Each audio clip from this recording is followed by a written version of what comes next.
Welcome to the CCFR Radio Podcast, your source for news, updates, and stories from the CCFR.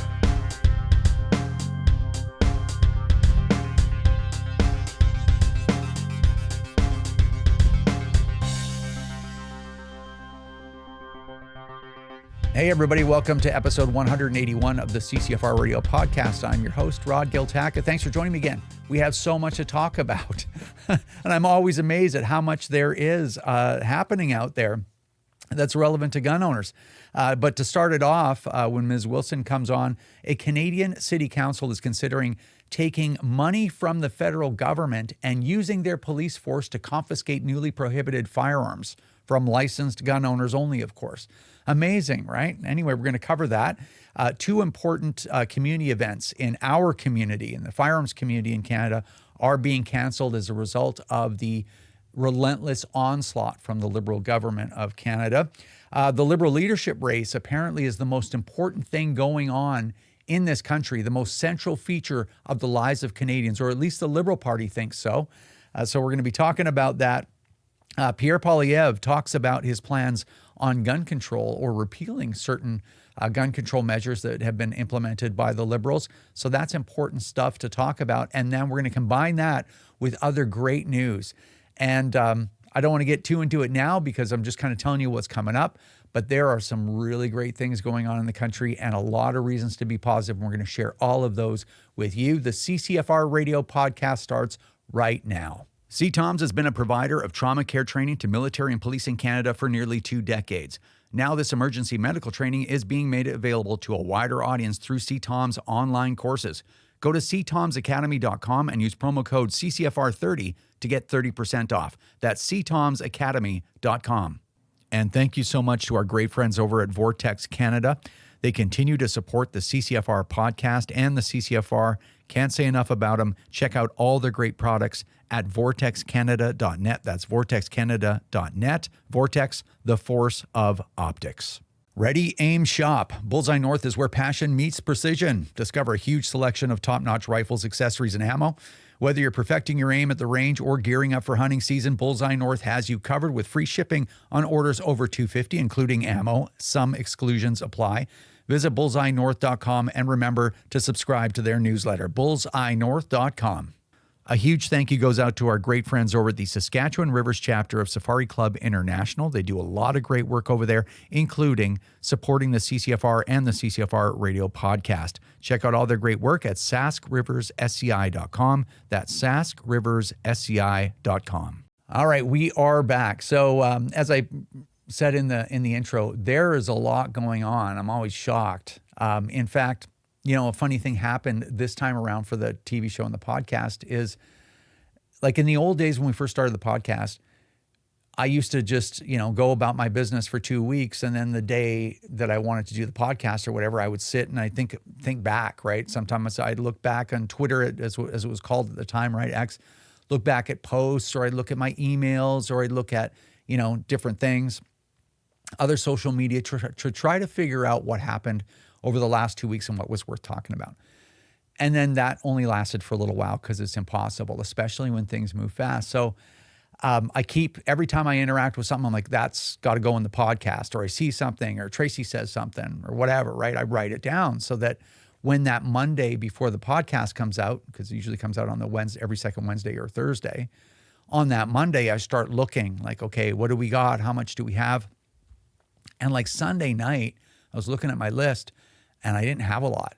And for the podcast, it's no big deal, right? Because it's on the internet. It's the most flexible format in the world.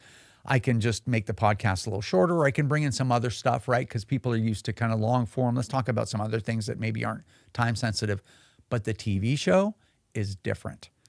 Television is such a restrictive format. It's like you're doing 22 and a half minutes.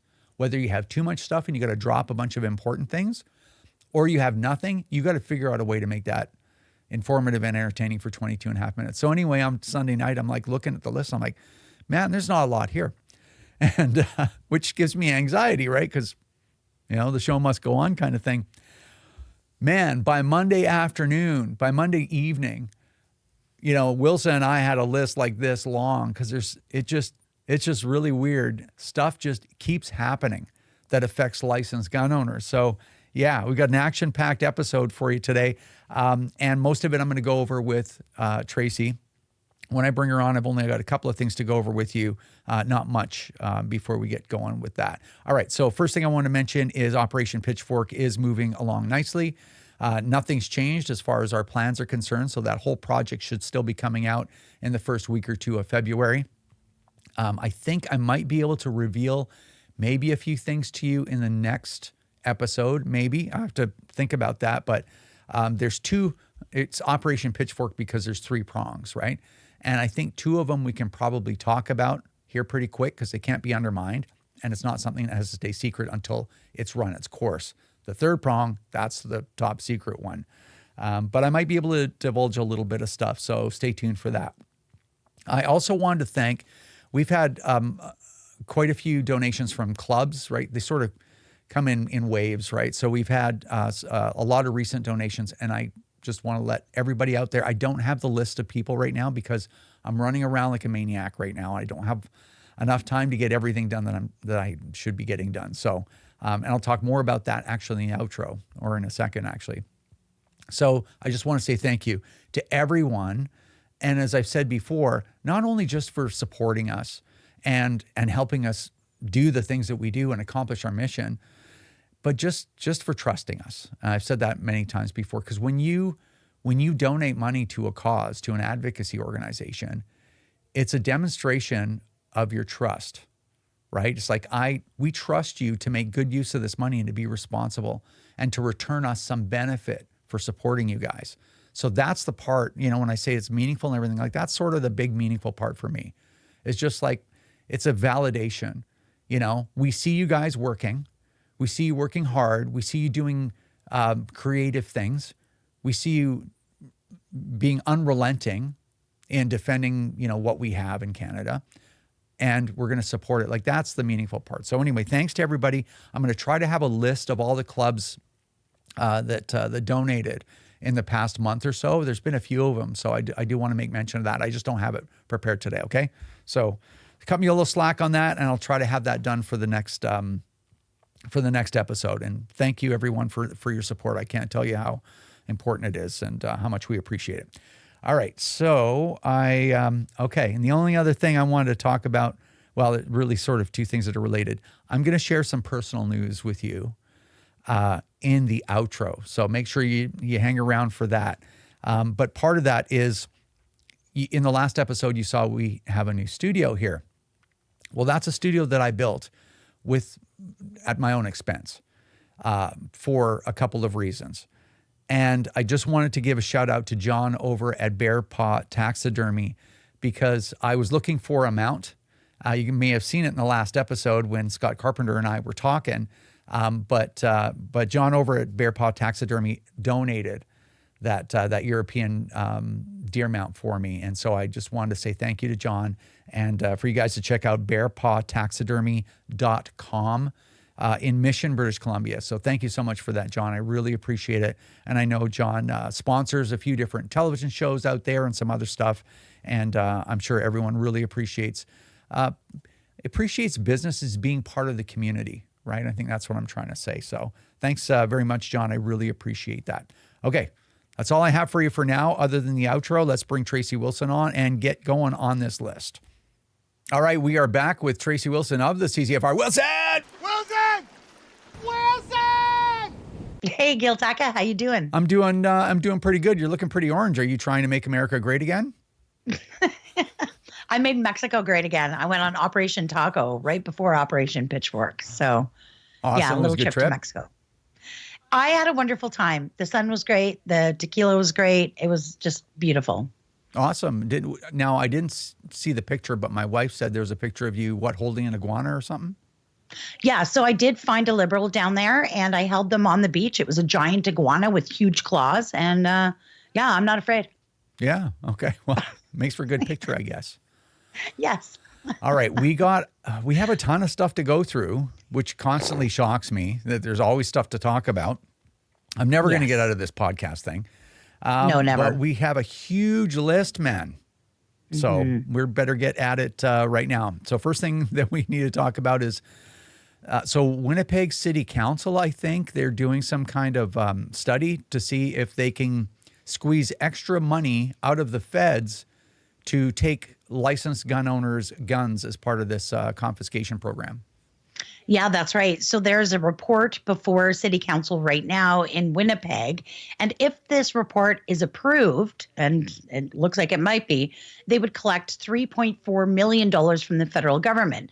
Now, this money would be used for Winnipeg Police Services, the officers themselves, to go collect, transport, and store your banned firearms, Winnipeg gun owners, while they await destruction. Of course, they would use a third party company to destroy the guns. But yeah, they called us fearmongers. But just as we said, it looks like in Winnipeg, at least, they are considering sending police to your door to confiscate your guns. So that's touchy. That's pretty amazing. Well, now this whole process hasn't gone that far yet, so we will have lots of time to intervene if necessary. And as far as the overall situation for gun owners right now, whether or not they're going to lose their guns or whatever, we're gonna talk a little bit more about that probably right towards the end of our time together, because there is some stuff to talk about. But yeah, it's quite short-sighted, hey? Well, and I understand, police forces all across the country are struggling for funding. And I get it, $3.4 million is a lot of money. It could make a difference to a law enforcement agency, but this isn't the way to do it. So, yeah. Well, I wouldn't care what the amount is. If what you're doing probably isn't right, you should probably just decline. Yes. Anyway, more. We'll follow that really closely, and we'll have more on that later, I'm sure. Yes, we will. All right. So let's, the way that we're structuring this is we're giving you all the kind of the negative stuff in the beginning. And then, just so you just hang in there. And then we're going to ramp up to the really great stuff towards the end. So along with the negative stuff, we have some really important firearm related events that are going to end up being canceled this year. Yeah, this one really hurts, actually. I got a letter from Matt Hipwell, owner of Wolverine Supplies. And of course, they host Wolverine Days. After a 35-year run, Wolverine Days, and I got to say, it's probably the most well-run range event that I've ever been to, has been canceled for 2025. So this event is hosted in Vernon, Manitoba. It's a little town, like 3,000 people. And I swear to God, 3,000 people or more show up to the event. So people are traveling from all across the country. They've got retailers, distributors, manufacturers that come down. It's a huge event, and it gives a lot of people the chance to go out to the range. Now, you can go there and try kind of the latest and greatest stuff, but there's also a lot of historical firearms that John Hipwell brings out. I love that. But most importantly, this event doubles as a fundraiser. And every year they raise a bunch of money. They donate $10,000 to the CCFR, which is like, we need it so bad. And we're so grateful for their support. But they also donate $10,000 a year from this event every year to STARS Air Ambulance. For those who don't know, that's a nonprofit shock and trauma air rescue service operating in Western Canada. And they serve some of the most rural areas and remote victims. So, it's not just the effects of the Liberal government's decisions to assault our community. It's not just the effects that it has on the first iteration people, but it travels on to affecting all kinds of things. And in Matt's letter, he says, with the most recent additions of firearms to the OIC ban list, we are left with too many holes to fill on our range lineup. And they're working on a plan to hopefully bring it back next year. And, hopefully we're all in a different position next year. So just heartbreaking, because after 35 years, think of all the money that's brought into that tiny little town, people traveling there and using the restaurants and hotels and the money they collect, not only for the CCFR, but for STARS Air Ambulance. Well done, Liberals. Good job. Yeah, I'm sure they're very happy with themselves, right? Yeah. For what? Yeah. Yeah. And firearm-related violence has never been higher in the history of recording those statistics. Yeah. Yeah, great work. Yeah. And they wonder why we oppose it, right? Yeah. And then they call us crazy for being upset about this stuff. But that's not where the bad news ends. No. So I had a conversation this morning with our friend, Fred, and you may remember from the last podcast, I went to see Fred Pellegrino, owner of Firearms Outlet Canada. He had that great meeting with the town council there and got approved for his new facility. But the bad news is TACOM is also canceled for 2025. And, hopefully we can bring it back after that. But yeah, he's going to be putting out official notice, but this is kind of breaking news here. TACOM 2025 is officially canceled. So there's just not enough to put on the line and not enough to sell. So the damage to that community as well. You think if we have that event in Mississauga, people are flying there and traveling there and the restaurants are full, the hotels are full. Well, I guess we won't be going there this year either. So Well done, Liberal government. You're really nailing it. Yep. Yeah. Failing on public safety and hurting everyday licensed gun owner Canadians and everyone that benefits from that local economy wherever it happens. Yeah. Well, so 2 really big events down the tube already this year, and we'll see how the rest of the year plays out. But kind of sucks. Well, that's how these people operate. So the good news is it doesn't look like they're going to win anything in the next election. But that's probably a good segue to move on to the three-ring circus clown show that is the Liberal Party of Canada. Don't ever forget that they're enablers, right? Which is the Bloc Québécois and the NDP, the New Democrat Party of Canada as well. So the Liberals are making everybody sit and wait and, doing all of these spin-off things we'll talk about in a second, just in order to have their leadership race so one of these people can be prime minister for a couple of months and be the latest Kim Campbell, I guess. Yeah, well, the Liberal leadership race, I've never seen anything like it. And I've been around for quite a few different leadership races of, different varieties. So far, you've got Chrystia Freeland out front. She's former Minister of Finance, as you know, former Deputy Prime Minister. She quit before she got fired by Trudeau. She's got a lot of high-profile endorsements.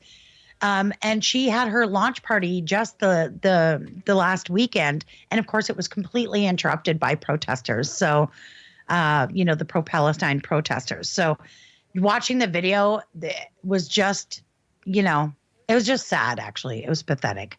And then we've got Mark Carney, who's the former Bank of Canada and Bank of England governor, all his globalist background. He's backed by several high-profile MPs as well. He launched just a few days before Chrystia and had to redo his logo because, of course, he copied somebody else's logo and there was an infringement there. So that kind of also went down in flames. And then you've got Karina Gold. She's Liberal House Speaker, typical millennial. She's backed by our friend Pam Damoff, so that's exciting. She says she has Canadians in her heart. However, we just aren't in her comments on Twitter because she keeps them locked so nobody can ever reply to her. So she's in the running.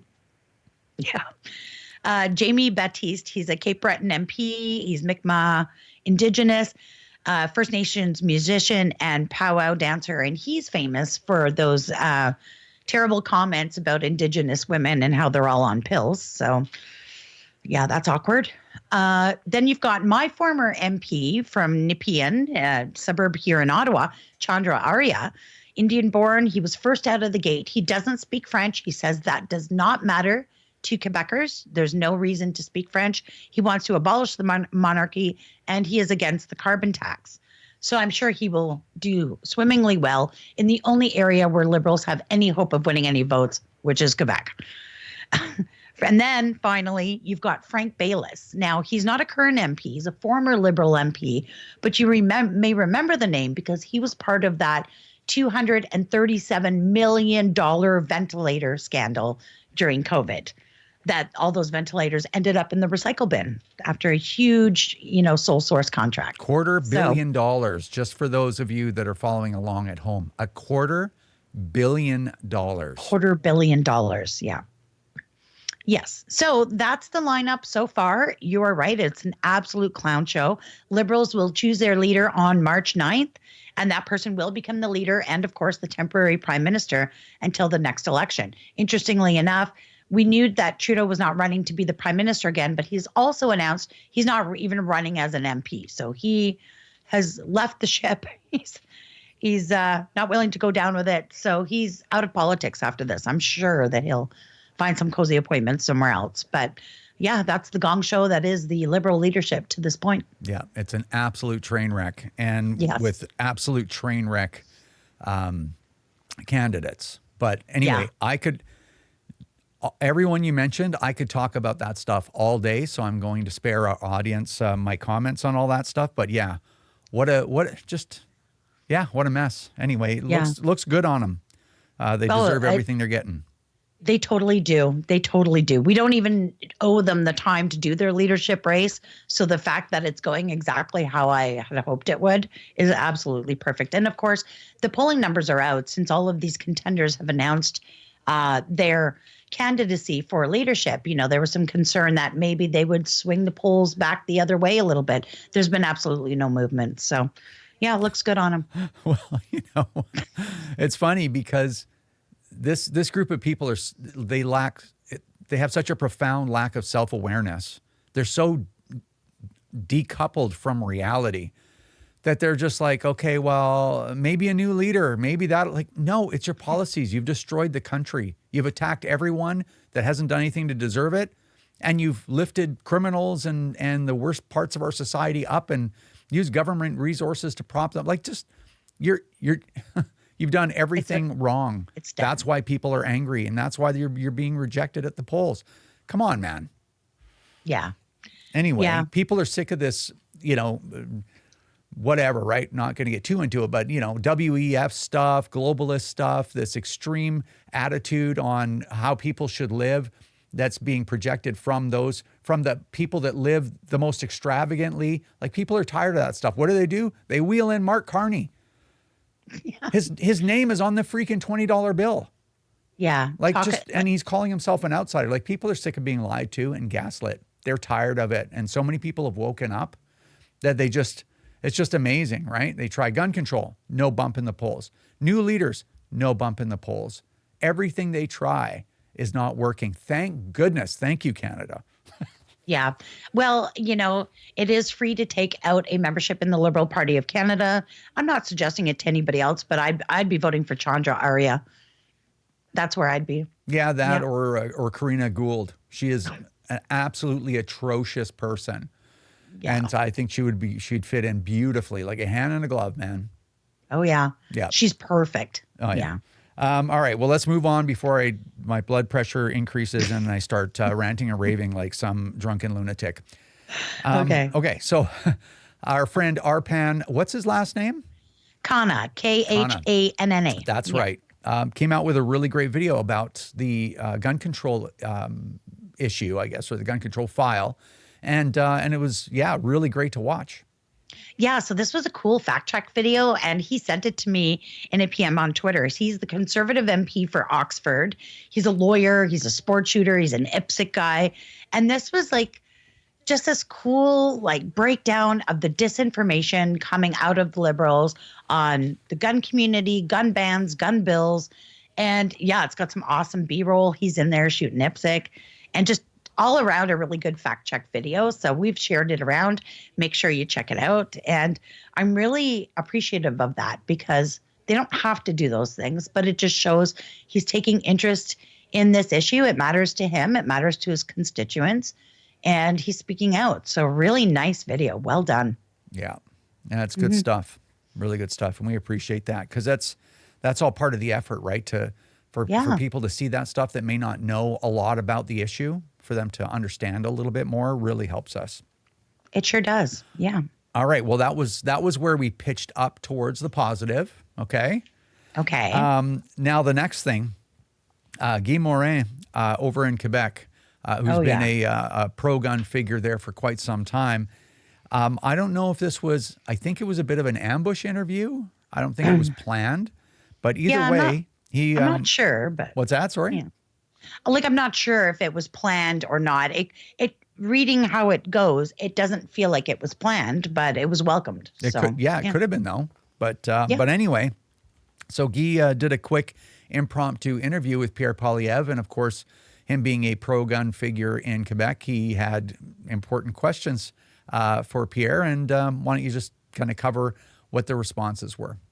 Yeah, this is really cool, actually. While the Liberals are, fooling around with their disaster of a leadership race, Pierre Poilievre is doing what he does best. And he's going out into the community, talking to people, just talking to everyday Canadians. And he went on a skidoo trip. And this looked like a lot of fun, actually. I'm a little bit jealous. He was in the Saguenay-Lac-Saint-Jean region in Quebec. And there was cool videos of him going along in his skidoo. And they pulled over at some point, and Guy Morin was there. Guy and I go way back. We've been, friends and supporters of each other all along.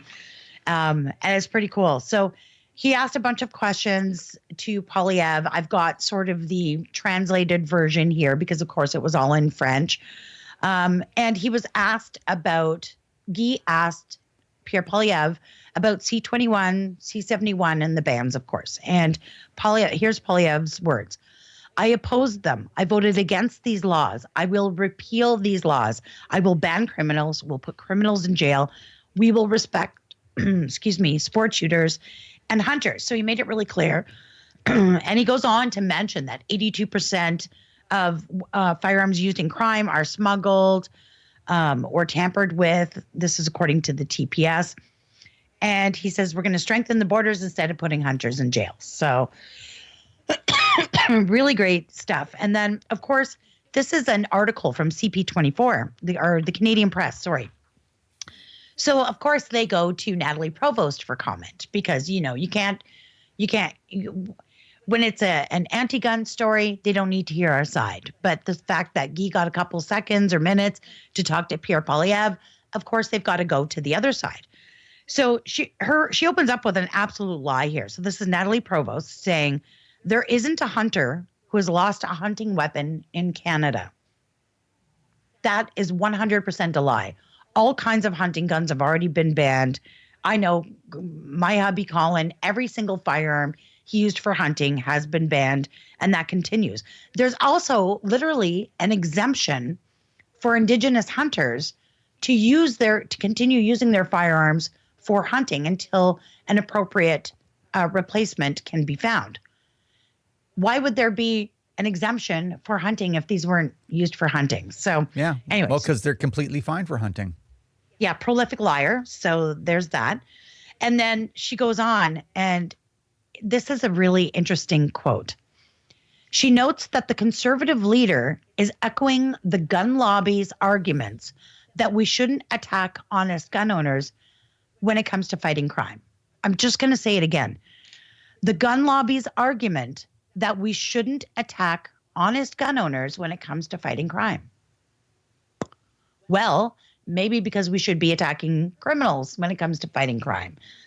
Call me crazy, but that's what I would think. And saying these are gun lobby arguments, they're actually police arguments. Law enforcement has been saying this all along. Yeah. So, well, I don't know. It's amazing. It's like how she's rejecting the idea that the government shouldn't use its power and its authority against people that haven't done anything. Like that's Yes. a gun lobby talking point. Yeah. So she's saying we should attack honest gun owners. Yeah. When it comes to fighting crime. Yeah. Like it's a fallacy that attacking licensed gun owners will have no beneficial effect on public safety. That's what she's saying. It's like, no, this is how you attack crime. You attack licensed gun owners. Yeah. It's just, which is nuts. Like it's just clown world. It's upside down world. It got a little crazier because down further in the story, of course, they go to a third-party person for comment, and they chose Catherine Ouellette. She's a professor of political science at the University de Montréal. And she's complaining here about divisive politics. And she says the goal is to reach people who wouldn't necessarily have voted for the Conservative. Sometimes these people are cynical, delusioned people, and we just want to mobilize them. She goes on to talk about breach politics, the idea of seeking out more divisive issues to make gains It is increasingly practiced with the sophistication of political marketing, and parties have no choice to win by pretending to bring everyone together. But in the end, it's divide and conquer. And I read that over twice, and I drew a big square around it with some swear words beside it, because that is exactly what Justin Trudeau's done to us for the last 9 years. And she's complaining that Poilievre's saying, yeah, I'm going to stop the assault on legal gun owners and instead focus on crime. That is divide and conquer politics. Yeah, she's accusing Poilievre of doing it. Yes. Well, like, again, this is the reason why people are so angry. Let me just throw one comment here. Okay. I was on X this morning. I'm trying to call it X more than Twitter. So I'm usually on X when I'm drinking my coffee. Sit on the couch, I get up, get my coffee, and then I'll scroll around there, and then I got things to do. So I came across this post. We didn't talk about this earlier in preparation for this, obviously, but I came across this post that somebody did, and it was like a thread. And it was about some new RCMP report on the amount of resources that they've had to divert to protecting politicians and how this is a growing trend. You know, threats of violence and harassment and all the rest of that stuff against politicians. And they're like, yeah, and it's like everything they mention in here, it's like, we don't know where this is coming from. This is a new trend. It's a very concerning, disturbing trend. It's like, man, and of course it's being covered by media. And it's not, no one, this is the part that is this is the whole point. No one is including in any of this reporting or the RCMP or whatever. Why is it that people are so angry? You know, it's almost like my neighbor won't talk to me. He won't even look at me. At some point, I might be like, oh, is he just terrible? Or maybe I've done something to offend him. Maybe I should ask him. Maybe I should ask my other neighbor. Maybe he's talked to them. Like, why is Joe acting like this? That's really odd. Well, why is no one curious at all why Canadians, and not just a handful of them, not the people that are really emotionally sensitive over these kinds of things, en masse, why are people so angry? They're flying flags, man. They're manufacturing and selling out of flags that say F Trudeau. Why? Yeah. There's got to be a reason. And they never even mention it. It's like, yeah, there's good reason why people are so angry. So here's what you do. You don't worry about this increasing violence. You stop doing what's making people so angry. You stop destroying their lives. And then all of a sudden, everything will be fine again. I don't know why. I know it sounds weird. Sounds like rocket science, but it's just not to me. I don't know. Well, and that's the problem where we are right now is after everything they've done to Canadians, and they're just, I don't know if it's their elitism or their privilege or whatever, but it's like they're totally out to lunch. No recognition of why it could possibly be that people are upset. They have no idea. It's like they've done nothing wrong at all. It's shocking to me that it's like we're not on the same planet as these people. No. And it's like, oh, why are these gun owners so angry all the time? You know, which is funny because when I first became a gun owner and I started mixing with gun owners, I'm like, these guys are so sour and they're negative and they're yapping about this C68 and you know, C17 and, you know, and I was like, oh, I don't know, maybe they're just grumpy. And it's like, no, when you start looking at what they had been through and how unfairly they were treated, you're like, oh, no wonder these guys are angry because none of that makes any sense. You know, the failures, government's failures in public safety are being blamed on licensed gun owners, and then they're punishing gun owners to show the public like, hey, don't blame me, it's these guys, and we're going to punish them for you. And somehow that makes law-abiding regular citizens angry. Go figure. Shocker. I don't know, man. Anyway. I don't know. So we're going to call the professor there, we're going to call her the nutty professor from now on. Yeah, absolutely we are. Yeah. All right. So here's the good news. And we'll kick this around just for a couple of minutes because I think we've been at it a while. Okay. Although there's so much going on, it's unavoidable almost. But all of this really says one thing. Like I think the only exception probably is the Winnipeg thing. But the Winnipeg thing, as soon as that starts to progress, we will step in ourselves and we'll rally everybody to oppose this thing. We'll do what we normally do, I guess I would say. Yes. But here's the thing. Things are turning around. There's a court challenge. We never talked about that. There's a court challenge on the Liberals' prorogation of Parliament. And that's, what is that, February 12th? The court date? Yeah, so this was a federal court application, but they had also put forward a motion for an expedited hearing. We know after waiting 4 years for a court date, the decision only took 2 days. It was approved, and the court date is February 13th and 14th here in Ottawa at the federal court. So that's pretty exciting. And of course, that's to decide whether or not the Prime Minister's prorogation of Parliament was even legal.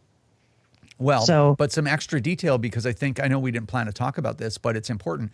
Some extra detail is that the court came up with this decision. You were saying to me earlier when I was on the way to the office, saying that this decision was made in 2 days by the federal court.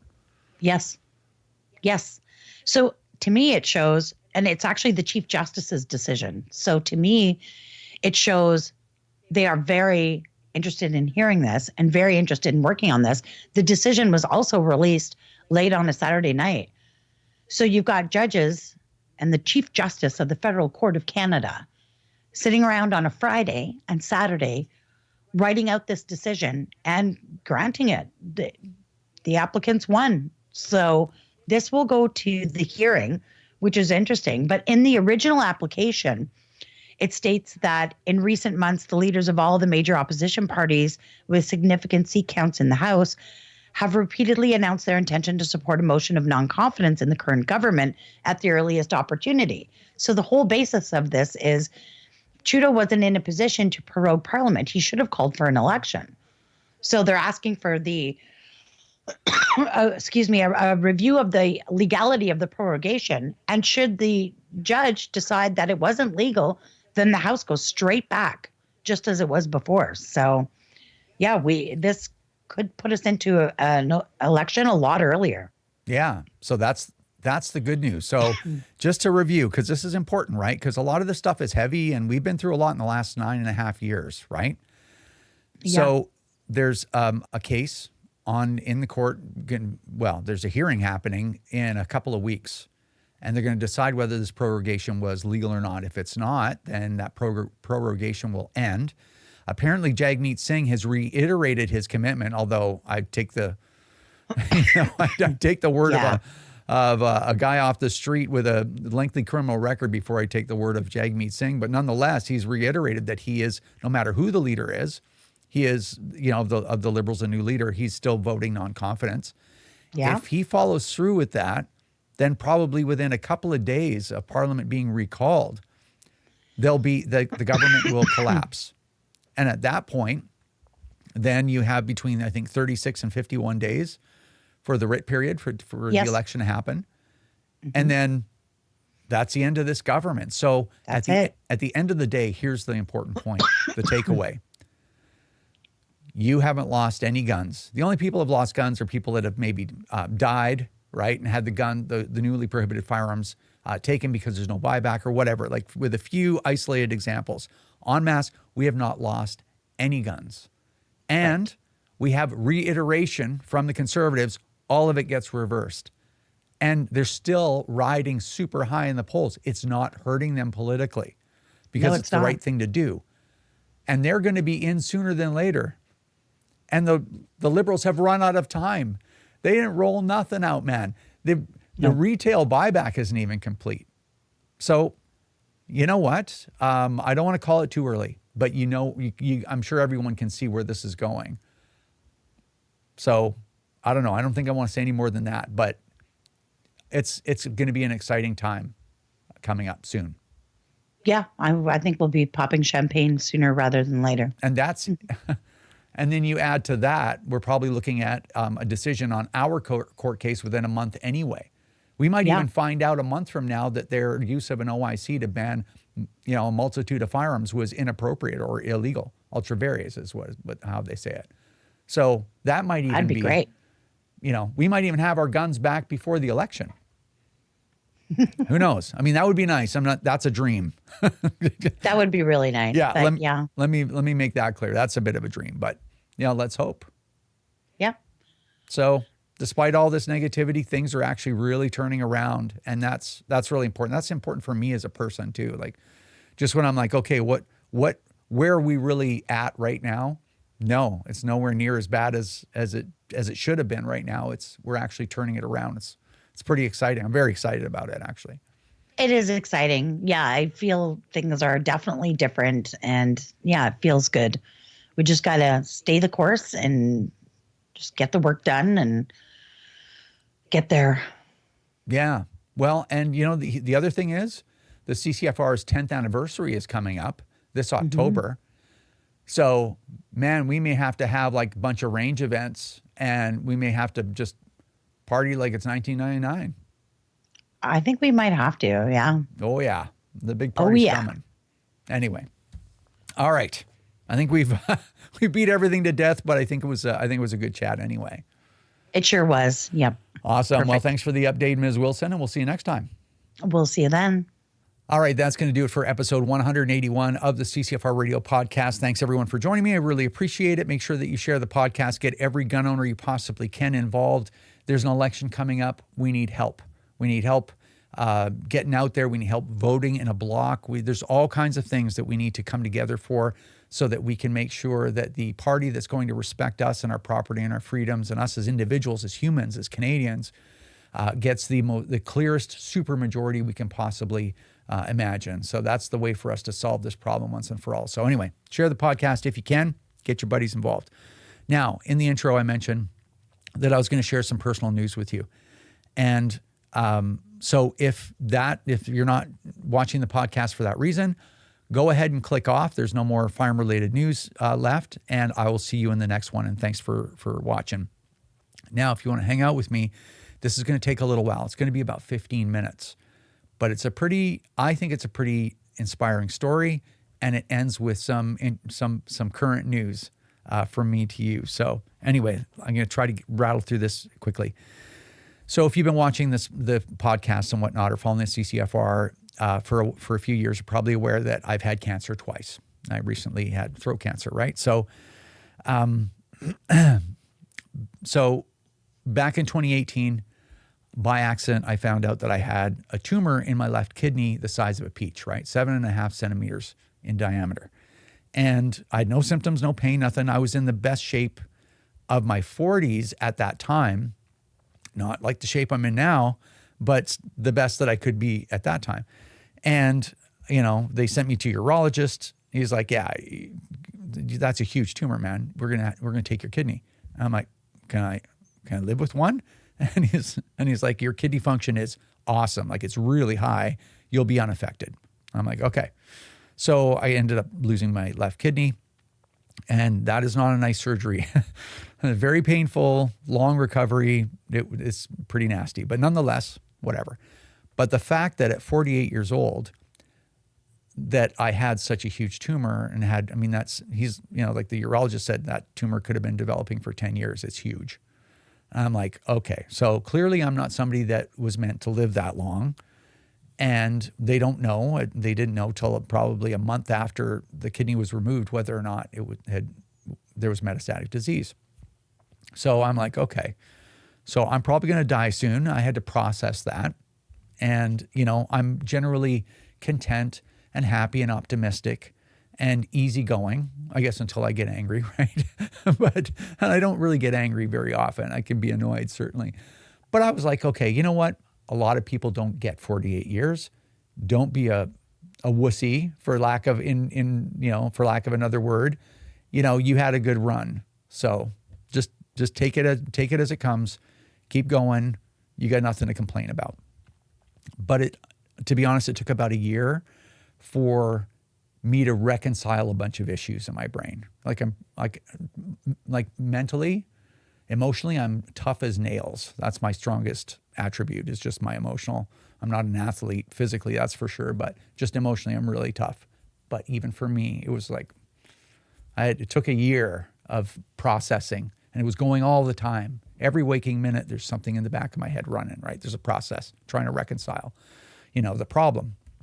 So as that started disappearing into the rearview mirror and cancer not coming back, I was like, okay, you know, I think that we might be past that. Maybe that was just an odd thing, right? Well, 4 years later, from that, boom, I end up with this raging case of metastatic throat cancer, right? Squamous cell carcinoma, and unrelated from the kidney. I'm like, wow.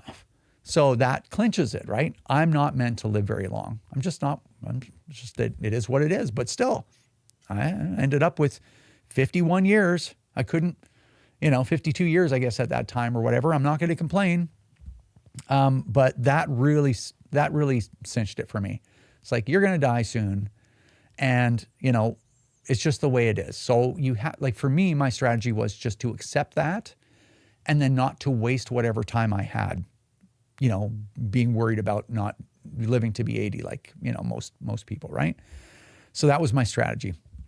So I ended up having to be actually treated for cancer this time, which was chemotherapy, radiation. So chemotherapy was cisplatin, which is a very dangerous chemical, and radiation. So that's 665,000 regular x-rays worth of radiation to the face and neck, right? That's what I had. So I'm like, I did intense research. I'm like, I'm doing the radiation. I'm going to decline the chemo. I'm going to do a few other things, which, if you guys remember, got a lot of support from the community for that. And I'll never forget it, by the way. Never forget it. Eternally grateful. So anyway, I'm like, I'll spin the wheel of death. I'll decline the chemo. And the doctors were like, are you crazy? And I'm like, maybe. But the cisplatin has a 35% chance of destroying my kidney that I have left. Then I won't have one. And it has a 50% chance of giving me significant and permanent hearing damage and a whole list of other stuff. And I'm like, you know what? I'm going to spin the wheel. Okay, so I did. And I just ended up with the radiation and doing some just like small other stuff, right? So the physical recovery from radiation to the head and neck is 18 months because that injury to you, it's at a cellular level and it's different than a laceration or contusion or a broken bone or whatever. It's just, it takes a long time to heal and it's resource intensive. So anyway, I was very resilient to the radiation, right? Like I drove myself to and from the Abbotsford Cancer Center in Abbotsford, British Columbia, who treated me really great. That was a good experience, thankfully, despite the rest of, healthcare right now. But I drove, it was 5 days a week and twice on Fridays, like literally, right? They gave me extra radiation because I didn't do chemo too, and I took most of it. I made my own decision on that too, for better or worse. So I was fairly resilient. It's painful, obviously. It's fatiguing. I ended up with this crazy, these sores in my mouth. It felt like, I had been drinking boiling water. That's what it feels like to get radiation to your face and neck. I had radiation burns, all that stuff, right? So, but I got through it and I just trucked along, kept my chin up. And the worst part depends on the person, but the worst part is probably the last 4 weeks of radiation and then the month after it stops because the damage continues for like another 2 weeks or something like that by itself. So anyway, yeah, that was painful and now that's in the rearview mirror. So that was September 26th of 2021 was my last treatment date.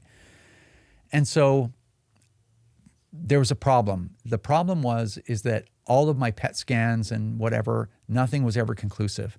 Nobody ever said, oh, you're cancer free. It looks like the treatment where it was just like, there's a little bit of metabolic activity in there. It could be, I don't think that it's recurrent cancer. I think it's probably inflammation. Like it was never like, looks good. You're clear for now. Never. So anyway, I had that. Plus I was really beat up from the treatment, right? Quite beat up. And I was still going. I mean, even throughout treatment and all the way out, like I never missed a podcast, never missed a TV show, still did my CCFR work, like just still plugged through no matter what, right? Because that's important too, by the way. So I think that was part of it. Just don't stop working. Just keep going. Keep your life as normal as possible. So anyway, I get through all this stuff, but I felt terrible. Okay. And, I really felt, to be honest with you, brutally honest, I was completely convinced that it was going to come back and that I was going to end up dying. Totally convinced. Like, I'm in my early 50s. I had cancer twice and I can't get a clear, report on tests, and I felt terrible and whatever, right? And fighting all my regular health problems that I had, because there's quite a few of them. So anyway, I remember a friend of mine coming to visit me, and that would have been, I don't know, about 2 years ago. So I was, I don't know, 7, 8 months out of treatment. And he said, you look great, whatever. I'm like, yeah, well, I don't feel great, right? And he's like, oh, when are you going to start up the Civil Advantage channel again? Oh, when are you going to do this? When are you going to start? What's next for you? And I'm like, okay, listen, let me save you some time. There's nothing next for me. Where I am today, I'm in decline. Okay, I'm lucky to be alive right now, as far as I'm concerned, and like I'm still working, like everything's okay, but I'm in decline. I'm only going to do less in my life to the point where my life's over, and I don't know when that could be. Probably it could be 8 months from now. And he's like, "Well, I think you're wrong. I think you're just getting started." This is a true story, man. And I'm like, yeah, well, I can't control what you think, right? I'm just telling you what I'm telling you. I'm the one that's in this body. I'm telling you this. And then now fast forward, I don't know, 6 months later, basically we're 18 months ago from right now. I had been struggling with all of these health problems that I had for years, right? 15 years of chronic acid reflux and been on prescription medicine, all this stuff for that. And muscle pain, I just thought it's like normal, right? Like you normally should be hurting all the time. And anytime I exercise too hard, tendonitis, right? I had tennis elbow in both arms for 3 years. Why? From trying to do push-ups. And like literally doing, I don't know, 10 or 15 of them, maybe 15 of them, really pushing, right? And I just get injured. And anyway, a ton of different health problems I had. But I thought it is what it is, right? Well, I end up convincing myself to try the carnivore diet, right? I think you guys know that, right? And this was 18 months ago. And because it was Jordan Peterson and his daughter and all the rest of that stuff. And it was such an extreme diet, I was afraid of it, especially having cancer. I'm like, well, I thought, red meat causes cancer, whatever, right? All this stuff that you're told, right? Oh, you need carbohydrates. And so I was like, I don't know. You know what I'm going to do? I'm going to try it and just monitor myself. I'm going to get blood work. I'm going to do all this stuff and I'll pay for it. So I did this diet.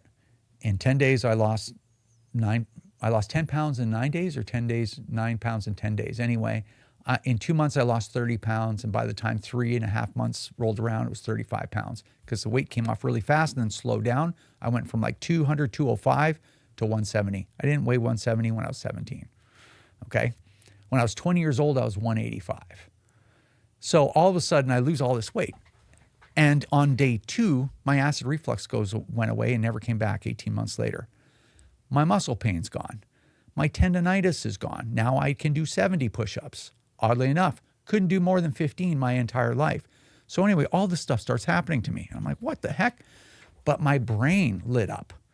I think it wasn't long. It was like 10 days or something. My brain just lit right up. And all of a sudden, I just had this surging positivity. And it's not like I had depression or anything before. I was always happy and optimistic. But just this surging and this ambition and this mental energy. Like physical energy was good and was better for sure being on the diet, but the mental energy I almost couldn't control it. I'm not saying that works for everybody. That's not what I'm saying. But I was strict. Every diet I ever tried, I was strict. Nothing ever made me feel like this. So anyway, my endurance is great. My body feels like it better than when I was 20, and my brain lights up. And then maybe it didn't take long. I started thinking, this is 18 months ago. I'm like, I need to do more than I'm doing right now. The CCFR, like 50 hours a week every week for like 10, 8 years at the time. Oh, I need to do more for some reason. And I couldn't shake that feeling. And I started looking around for things to do. And I'm like, I need to start another business and I need to do this and that. And I'm like, okay, calm down. And so I looked for a whole bunch of things, did due diligence on a whole bunch of things, tried to figure out how much time I could allocate, this and that. While even my activity from when I was, my whole time at the CCFR, including when I was going through treatment and after and everything, I worked even harder than I had worked no matter when I was things were going through the roof, right? And so I came up with a few ideas. A bunch of them didn't work out. I couldn't make them work. So what I'm trying to get at is just to kind of figure out where we are right now. I changed my diet, and it changed it. I don't think it changed my life, turned my life into something it had never been, my whole existence. And I think, in my opinion, it saved my life. And it certainly changed my mind, changed my brain, the way it works. Like, yeah, it's been a profound difference. And it got me through the things that are very difficult for people to get through, for sure. It just changed my life. And so after looking at all these things that I could do, in addition, I finally came up with one. And over the last, 5 months, I started something new that I want to share with you. So you may have noticed in the last, how long have I been talking? 15 minutes. Sorry, guys. If you notice in the last episode, I did an interview with the CCFR president, Scott Carpenter, right, in the new studio that I built. That studio I built out of my own pocket, right? I built that with my own money, and I built that with my own hands. Like, knocked out walls in this, because this is in a commercial building, knocked walls out. You know, I'm an electrician by trade way back in the day, right? So I did everything myself. Now, I built that studio, not for this specific reason, but for other reasons. Plus, it's such a great thing to have for the CCFR, because what's mine is the CCFR's. It's always been that way. Like, this is actually my studio. And so what I'm doing with this studio is, I have a new television show, and it's premiering on WOW TV in 2 months, in the first week of April, right? Q2. The name of the show is called My Best Hunt with Giltaca, and it's a hunting show. And what the show is, how it works is that hunters from across Canada, primarily hunters that are on television or hunters that are on YouTube that film their own hunts, hunters from across Canada come to Chilliwack, British Columbia, where the studio is, and they sit in the studio with me in the studio environment, and they tell me the story of their best hunt ever, or one of their best hunts. And while they're doing that, they bring their B-roll from the episode that they record, or if it's not an episode, it's whatever personal B-roll, like video stuff, or even pictures if need be. And I'll slot in just little, once in a while, it's not the whole thing, just slot in some B-roll here and there so you can attach what they're saying, what part of the story they're saying, with actually what's happening. So it's this environment where it's not a hunting show where people are whispering and all the rest of that stuff and crashing around the bush. It's a man cave environment that you saw in the last episode, and telling, because what's the best part of hunting television? It's the story. That's the best part. And what better place to tell a story is in a nice, comfortable, easy chair with great lighting and beautiful sound. Sit back, and then you have the time to tell all the details that you might have missed. You know, the funny parts where you can laugh out loud, all the rest of that stuff. That's the show. So I'm in the process of actually filming, but it's going to be 13 episodes, as I said, premiering in the first week of April. It's going to go a new episode on WOW TV every week for 13 weeks, and then they take that entire 13-week season, which is 1 quarter, and they repeat it. So it's going to run for 6 months. I've committed to do 2 seasons of it. I have all the hunters already for season 1. That went really well. I was because there's a lot of barriers, and when you get over them, there's still more barriers, right? So I didn't know if anybody wanted to participate. The response to the show has been awesome. So I've got all the hunters I need for season 1 and then part of season 2, actually. And so we're filming that right now. That's what my weekends look like and my evenings. So anyway, I wanted to share that with you. My Best Hunt with Giltaca. If you want to check out the little promo reel, you can on the website. The website is mybesthunt.ca. mybesthunt.ca. So you can check that out and look forward to that. So I'll be talking about the TV show from time to time on here. So now you know that that's happening. And I went from didn't think I was going to live another 2 or 3 months to continuing to be where we are right now, to having another coming out with a TV show. Like, it's not a CCFR thing. It's my TV show on top of what I'm doing.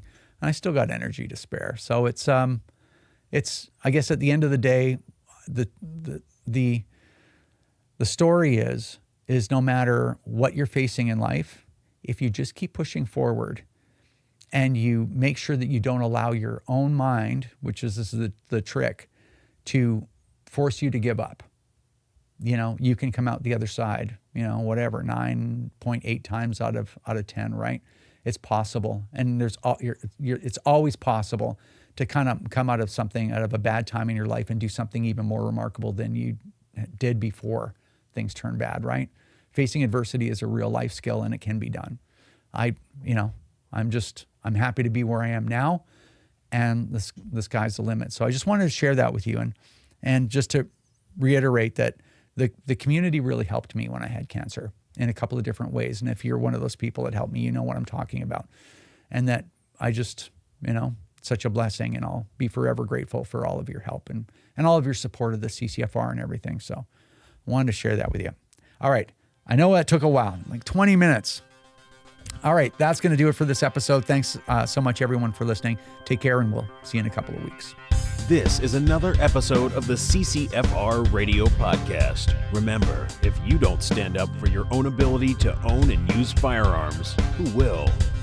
Join the CCFR or donate right now at www.firearmrights.ca.